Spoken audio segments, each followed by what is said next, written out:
Hello everyone, welcome to my channel. I'm Juan the Yarn Addict and I'd like to welcome you to another session of WIPn It with Juan. If you're new here, hi, hello, and welcome. I'm super happy that you found me. If you're not new here and you're returning, well, welcome back. I'm super grateful and thankful you have returned.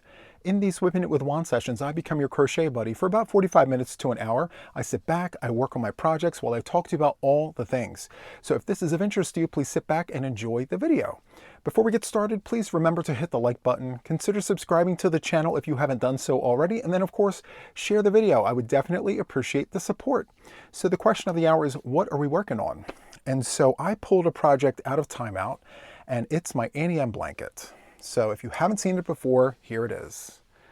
This is Annie M, my Auntie M blanket. It celebrates its 1-year birthday this month. I began this June of last year, and I put it in timeout for quite a while because I wanted to work on charity blankets. So here it is 1 year later, and we need to finish this. So I am working the moss stitch or the linen stitch, whichever term you prefer, and I'm changing colors every row. I'm leaving a tail before and after just to create this little bit of fringe here. I will trim it and make it nice and neat at the ends, but for now we're building the blanket, and I'm using a prim hook here. This is letter L. It's an 8mm US letter L prim hook. And as for the yarn, I'm going to bring this up. There's so much yarn that it takes up 2 of my trays. And here we are. Loops and Thread Soft Classic medium 4-weight yarn, and I'm running 2 of each color together.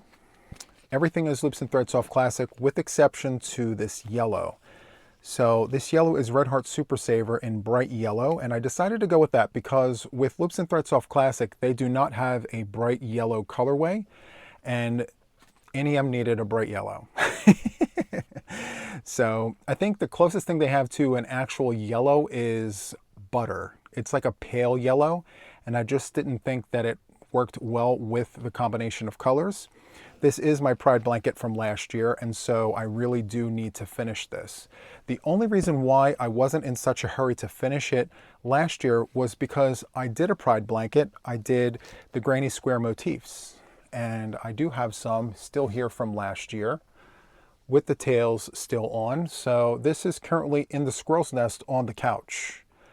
So I framed each one of these squares in black and I joined them together.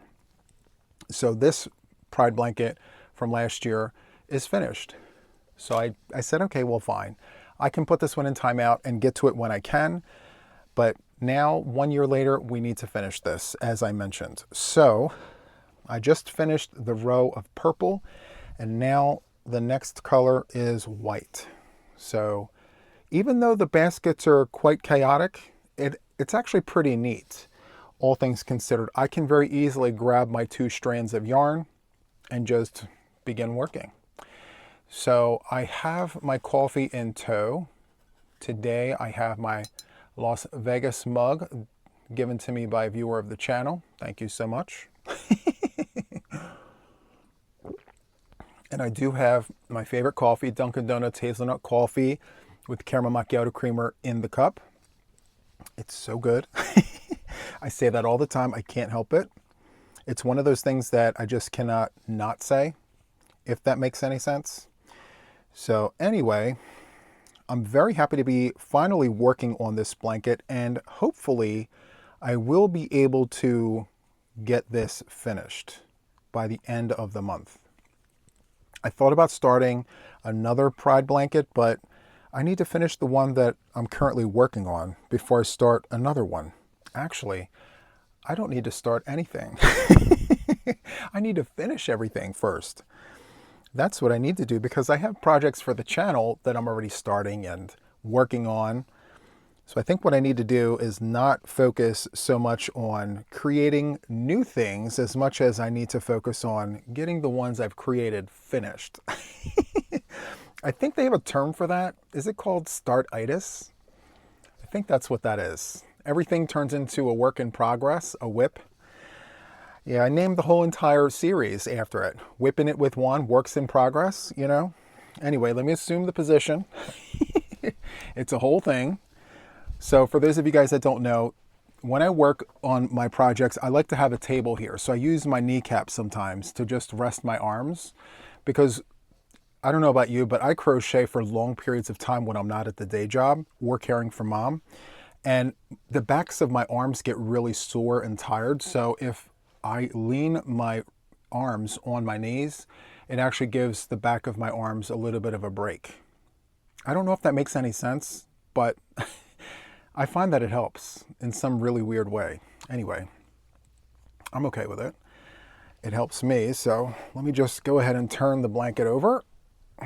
I do turn every single time. Now, I thought about doing it typewriter style, keeping everything on one side and then just sliding back over to the beginning and then working across and doing it that way. But I like to see the fronts and the backs of all the stitches. So that's why I flip every round, and I actually like the way that it's looking. So anyway, I thought about doing the Annie M blanket in just one strand of a 4-weight and just go ahead and use like a 6mm hook, but there's just something really nice about the thick stitches. I just really enjoy it. Now, there's a whole story behind the Annie M blanket. I'm not sure if I mentioned this when I first started the blanket, but I began this blanket as a tribute to my aunt. So my aunt's name on my mom's side is Emily, and my grandmother's name on my mom's side is also Emily. Anyway, my Aunt Emily, we called her Annie M.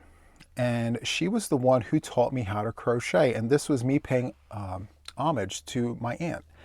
And this particular stitch was the first stitch that she taught me how to do. And I have my very, very first finished object at 15 years old. I showed it on the channel. It's this maroon, black, and white moss stitch blanket, lapgan, and there's all sorts of mistakes in that project, but I was proud as punch when I finished that, and she said, now you hold on to that, and someday you're going to look back at this and you're going to laugh at it. And I did not find that funny at all at the time because I thought it was great. I thought I was doing all the things, and she gave me all the encouragement that I guess someone teaching crochet should. And she said, yes, there are mistakes, but it's great. One day you're going to look back at this and you're going to laugh. And I had no idea what she meant at the time, but yes, through the years, I look back and I laugh at it. But I'm very proud of the fact that I kept it. 31 years I kept that moss stitch lapgan. And it was made with Cairn 1 pound in burgundy, black, and white. And yeah, I can't remember the size hook. I think I used a 6mm US letter J, or it could have been a 5.5 letter I. I'm going to have to pull it back out and take a look at it later just to see. And I may actually have it in tow for a future video just to show it off again, because it's really, really nice to be able to show everyone the very, very first finished object of my crochet story. And we all have one, a crochet story. And, do you have your very first project? If not, do you remember what it was? And what stitch was it? Sound off in the comments, tell me. I know for me, this was my very first stitch, and that's why I still to this very day have multiple projects. The birthday blanket is with this very stitch. I have the party time blanket in this stitch, and then I have this one. So I very, very much love this stitch. It doesn't grow quickly, but it reminds me of my aunt, and a lot of us have emotional connections to some of the projects that we do in crochet. I know for me, the moss stitch is one of those stitches. Now, the granny stitch is my mom's favorite stitch. And yeah, every time I do the granny stitch, and that's another reason why I do that so often, my 2-bit granny and everything, like that's just me paying tribute to my mom, and I feel like she's with me when I'm doing it, even though she's like on the other side of the house. So, you know, it's just my connection to those who I'm very close to, both physical and mental. So, yeah. Now, my grandmother, she also taught me a few things in crochet, and she was all about the special stitches, like the bobbles and the popcorns. And I think, if I'm not mistaken, she made this blanket one time where one row was all double crochet, and then the next row was popcorn, double crochet 5, popcorn, double crochet 5, all the way down, and then that was the repeat.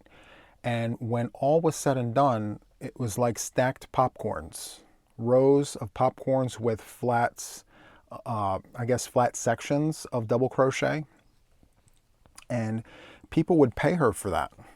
And, you know, I guess it was a thing at the time where, you know, people just loved those popcorn blankets. And those types of blankets came in all different patterns and designs and sizes even. Lots of baby blankets had popcorns on them. I remember that because my aunt would also do blankets with the popcorns and the bobbles and things like that. So, yeah. Everyone has their own special thing. Now, for me, if I were to narrow down like my go-to stitches, like this here was for my aunt, and the bobbles and popcorns, you know, that was my grandmother. My mom is the granny stitch. For me, it's got to be the twins in the stitch. I literally love doing them. I don't know why. And some people call it the V-stitch, but in my mind, the V-stitch is like a double crochet, chain one double crochet. But what I like to do is any 2 stitches in the same stitch, skip the next stitch. I just love doing that. Especially when you finish the first row and come back, and you can put all of your stitches in the spaces and not into the heads of the stitches. It's really, really nice. It's quick, fast, fun, and easy, and I love that because it allows me to go into autopilot. I can multitask. I can have conversations with people while doing those projects. I think that's a large reason why I like doing it in the first place. But also, I like doing that stitch because when you work in between the stitches and change the color, it allows room for, I guess, gradient. Like the gradient doesn't have to be like a straight line. It kind of goes in between the color from the previous row or round, depending on how you're working it. So I think that's one of the reasons why I love doing that, because I love variegated yarn. I like playing with all the colors. It's just so much fun. So yeah, twins in a stitch in every other stitch. Me and my sayings. Twins in a stitch in every other stitch. And then 3 peas in a pod. That's the granny stitch. 3 peas in a pod. And another thing that I really, really like doing is I love creating ridges. So I like to turn my work to the back and do a front post, double crochet, front post, any kind of front post to create that ridge on the other side. I love having ridges in my work. It just offers some sort of like rigidity. It gives me like straight lines. I really like that. I don't know why I like it, but I just do. I just do. I love it so much. Anyway, now these rows do go pretty quickly. They would go faster if I would like concentrate, but I'm with you guys. So not using that as an excuse, I promise.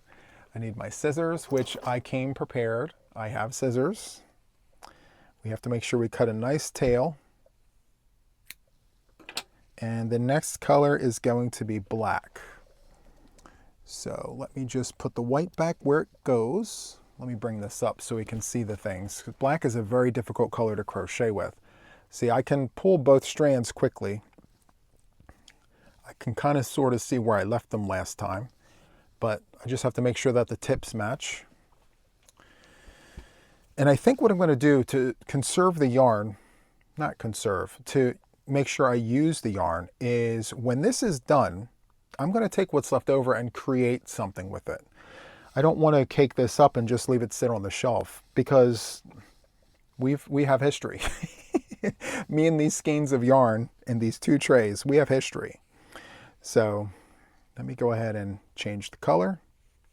I've done a tutorial, I believe on a Sunday session, the Crochet with JTYA, or actually on a video. I believe it's on a Sunday, like how to change colors. It's very, very easy.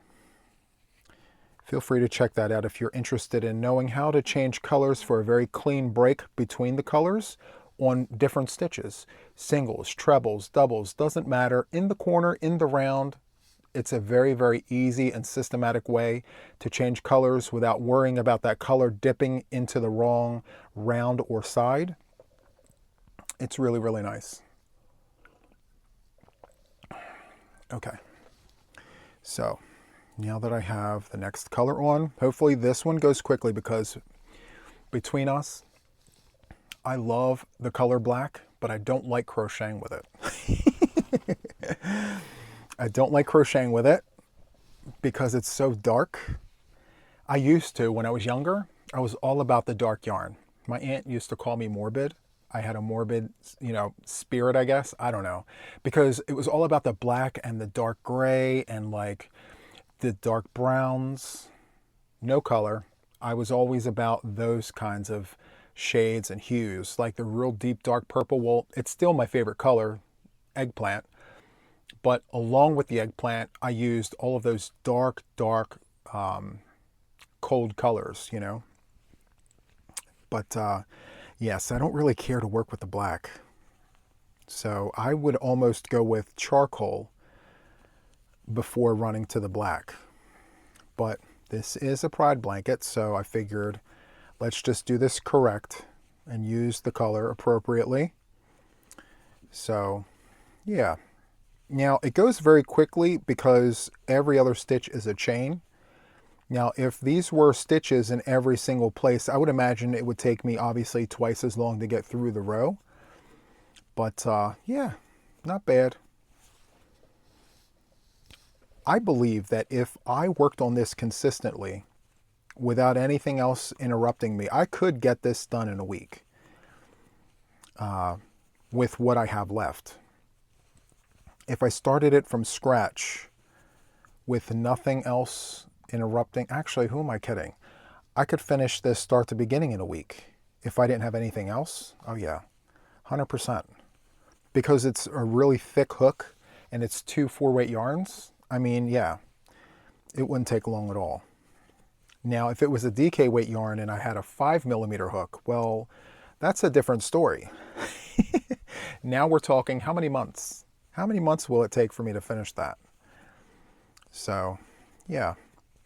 With some of my WIPs, I think I mentioned this before, I gift whipped a bunch of the WIPs from the Makes Room. As I was going through it, I came across WIPs that I didn't show on the channel, but they were from years past. And I went ahead and gift whipped them to family members that came over to visit. They came to say hi to Mom and they hung out and all the things. Well, I made sure to give gifts along the way out the door. I'm like, hold on one second. You crochet right? They're like, yes. I'm like, I have something for you. Come into my Makes Room. They walk in and they're like, oh my goodness, what is happening right now? I said, don't look around. Don't look around. Just look at me. I have something for you. Here you go. Now let's turn around and walk back out and down the hallway. So yeah, I was saved from having to complete some projects. Very excited about that. I'm going to get to a place where the only WIPs I have on my hook are the ones that I'm working on for the channel, plus one on the side. I always want to have that one project on the side for me to just relax and enjoy.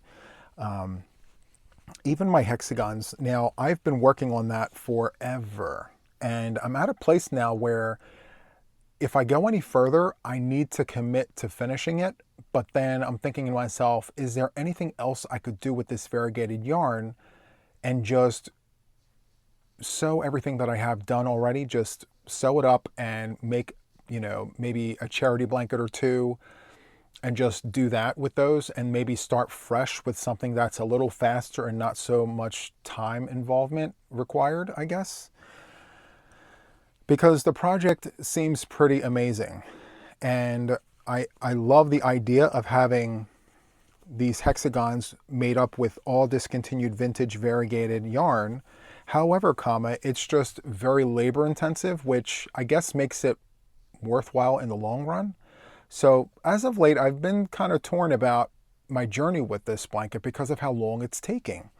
And, you know, it lends itself to wonder, how long is too long? And I've posed the question many times, and a lot of you guys were like, well, Juan, there's no time limit to, you know, these kinds of projects. So if it sits for a year or whatever, then it just sits.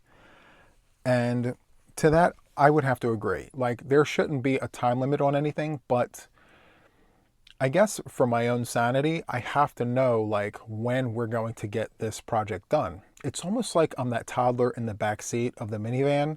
Are we there yet? Are we there yet? Are we there yet? That's kind of where I'm at with it. It's just me wanting to be done with it so that I can put other things on the hook. Because if you're just now following my journey here on YouTube, I did a video not too long ago.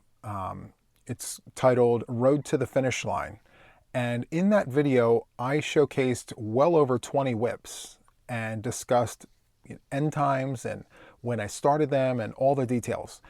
And I said to myself, I need to get this list down to virtually nothing. And I did a great job so far, but with projects like the hexagon blanket and others like the birthday blanket, like I chose projects that literally take a long time, which isn't a bad thing. But when you have multiple projects like that, it really backlogs the flow of everything. So yes, I'm going to analyze and interpret and figure out the things. Now the party time blanket, I gave myself a personal goal to get that done by the end of this month. And I'm on the last skein. I showcased that on the last WIPn It with Juan. So we're well on our way. And I'm using a 6.5 millimeter Furls Odyssey hook. So the only thing is it's the moss stitch. It's single crochets and chains. So it will take a while to let that blanket grow. But again, it's the last skein. So there's only so many yards in a skein. And once you work through that yardage, you're done. So, well, in this case, I'm done. Anyway, so yeah, I'm super excited to find closure with some of these projects. Now, all of that being said, I decided, and I do have a reason and a purpose because a lot of you guys have asked me this. Well, I'm crocheting 3 of my Wildflower Oasis blankets. The one I've done for the channel for the actual crochet along. It's done in all Aran, Premier Basics, worsted weight in the colorway Aran. And I did that to present a canvas to all the viewers and allow you guys the opportunity to play with your own colors and to decide where you want to place all of the things. Okay. So once I did that and I finished it, I said, well, I want to do colors now too, because despite what people may believe, I do like working with colors and not just variegated yarn. So anyway, I picked the blanket up and I have it right here, but I'm going to keep it off camera because we're about this blanket today. So I crocheted that one, and somewhere in week 2, I said, Juan, you need to pick up more yarn and do another one. And I'll tell you why. In the blue blanket, there's this spring green colorway in the center. And I didn't know what to do with the blanket. Like, where do I place the colors? Where do we go with this journey? I even mentioned putting bright yellow in the blanket because I figured with the spring green, it would work really well together. Well, I wound up not using the bright yellow. I, in fact, kept the colors that were already there and just played with the colors that were there. Well, I went ahead and crocheted the next one, and I used Caron 1 pound in various colors. I believe, was it Caron 1 pound? Or was it Premier Basics? It may be Premier Basics. Yes, it's Premier Basics. I think I wanted to use Caron 1 pound, but I had Premier Basics laying about and I wanted to use it. So yeah, anyway. So yeah, I have these 2 blankets, and it's time consuming going in between those and everything else. And so all of these projects get backlogged because, you know, in the spur of the moment, I decide, let's do more instead of just the things. And so, like I said, there is a reason that I'm crocheting more than, I guess, just the one in Aran colorway. And so you guys are going to have to wait and find out what I do with these other blankets. Now, I did say that I really loved the gray and the maroon colorway blanket. So yeah, I'll talk more about that later on after the cal is over. So time to change colors again, and we are going to brown. All right, so let's pull the brown up. Here it is. See, organized chaos. I know exactly where to pull. It's kind of freaky. I can look at like a bowl of spaghetti noodles and know which 2 to pull.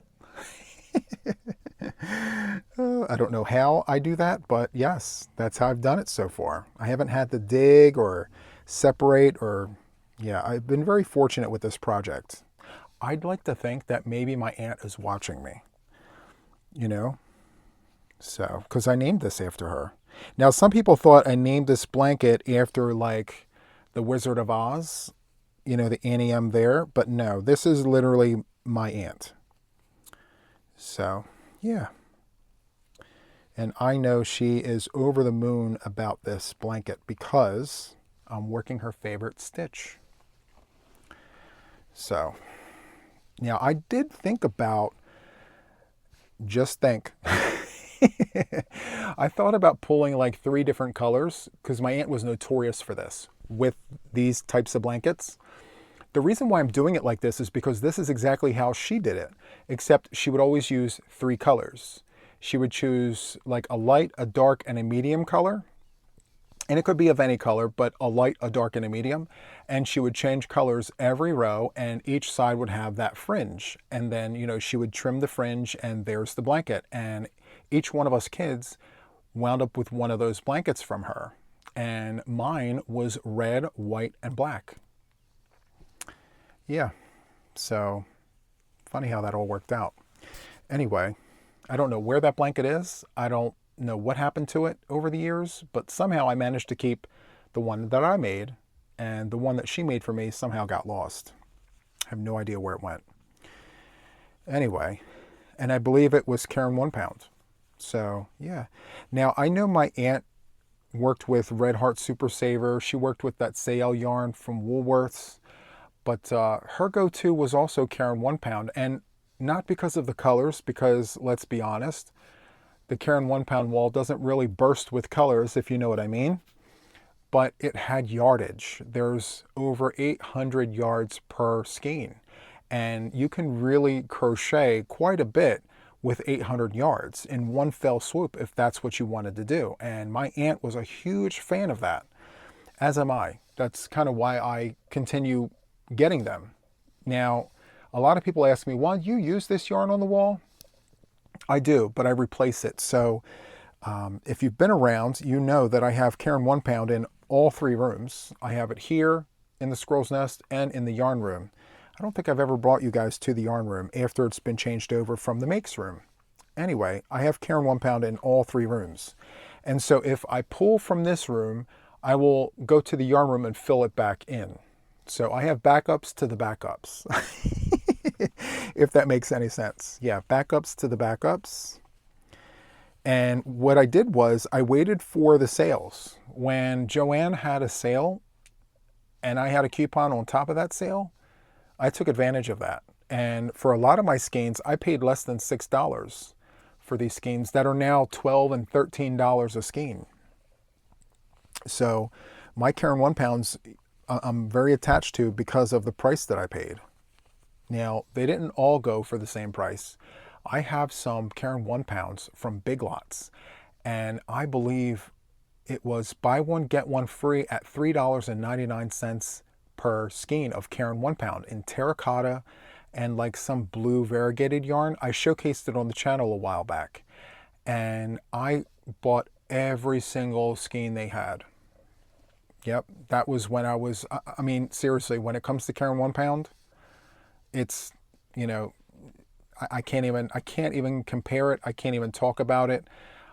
All I can tell you is that when something like Karen 1 pound is on sale for $3.99, buy one get one free, I'm literally grabbing all of it. And sorry, but I can't be sorry about that. And so, you know, now that I have it, I do and have been giving it away. I don't feel so bad about giving away yarn that I paid less than $2 for to someone who wants to play around with yarn and not, you know, really create anything of substance. They just want to practice.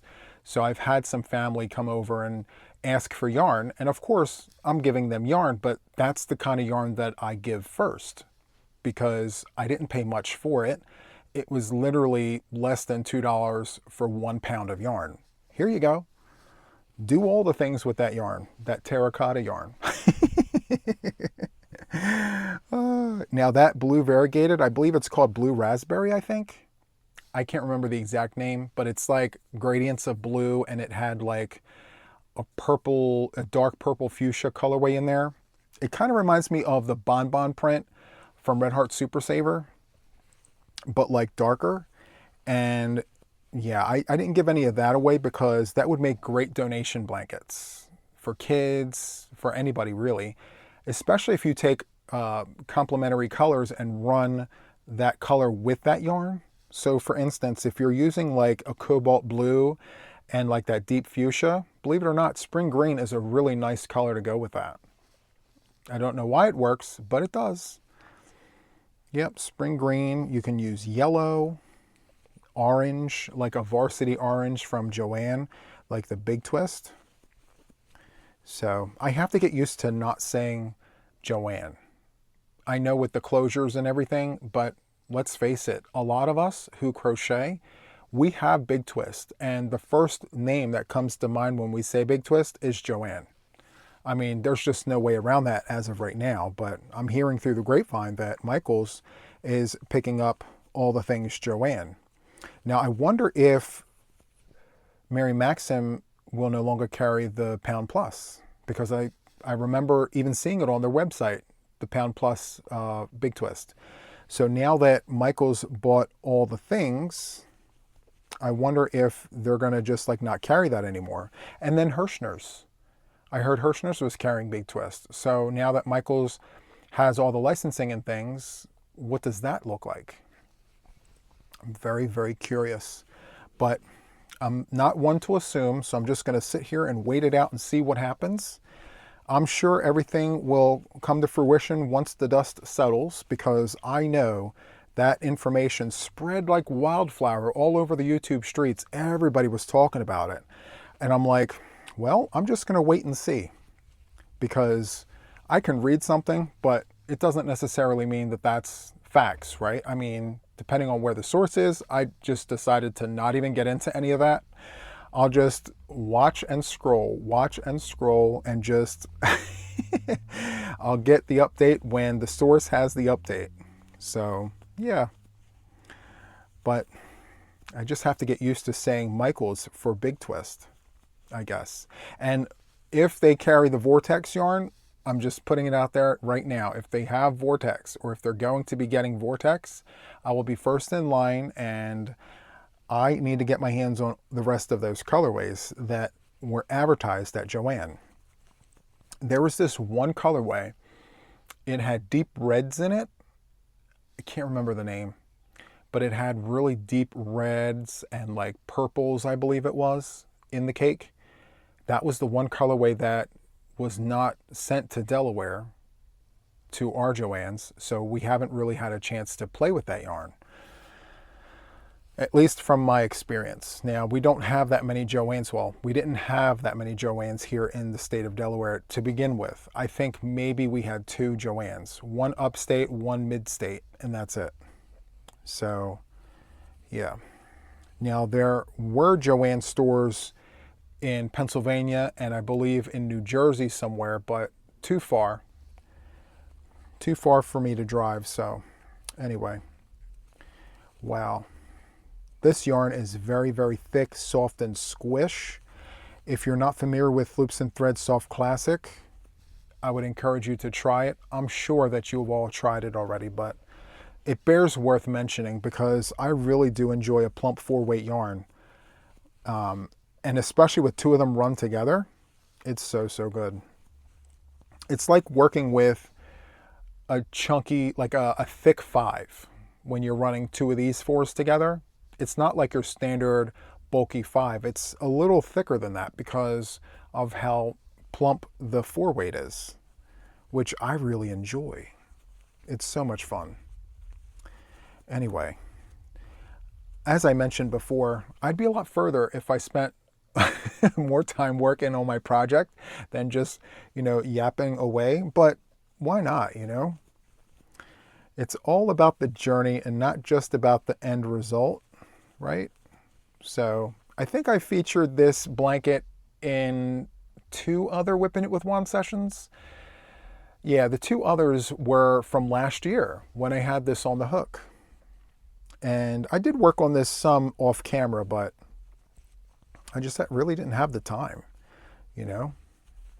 And already we are done with the brown. Finally, we can get that red on. So let me trim this off. We need a nice long tail. And the red starts the new basket. So I go red, orange, yellow, and green. So Roy G, and then the rest of it is in the other one.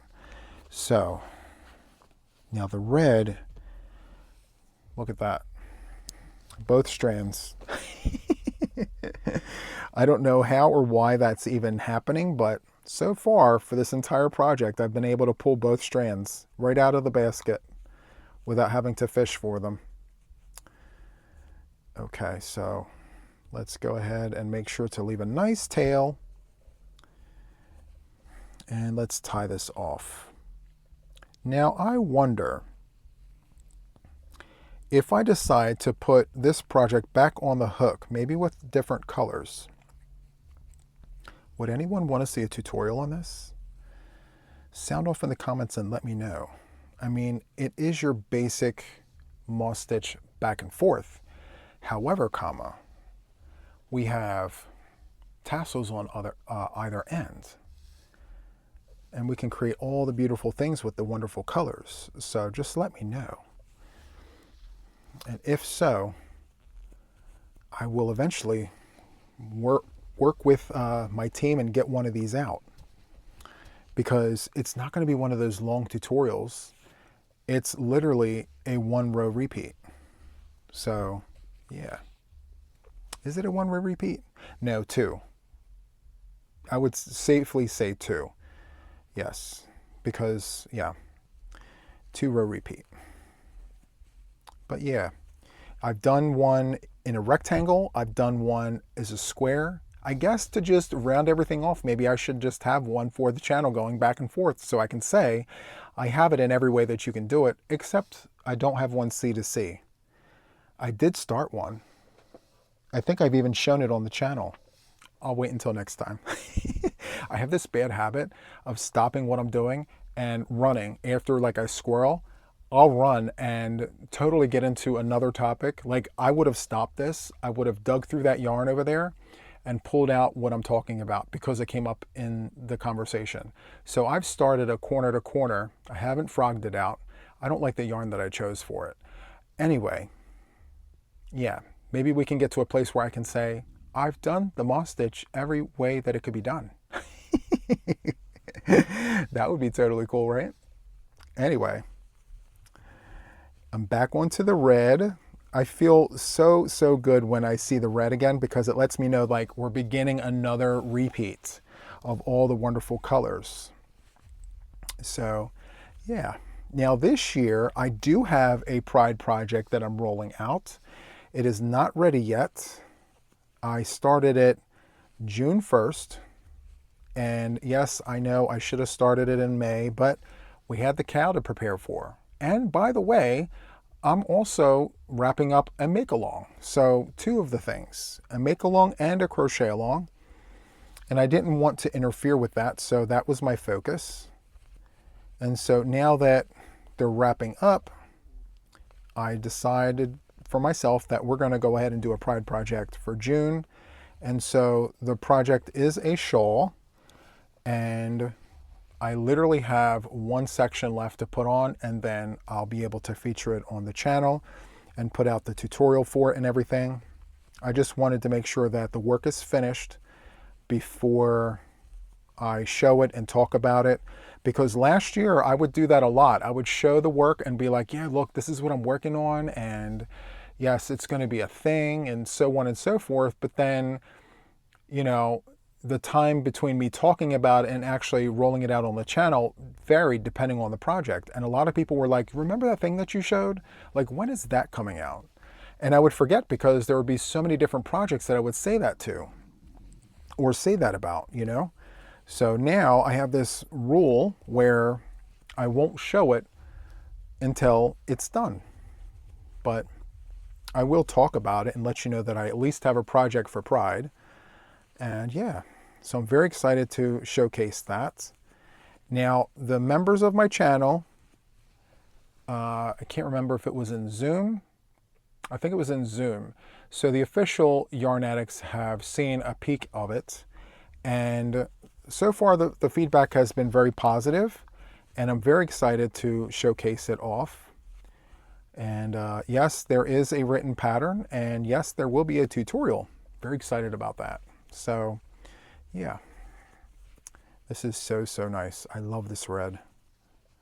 Now the purple is a dark purple, which I like, but it doesn't really show well when I hold the blanket up.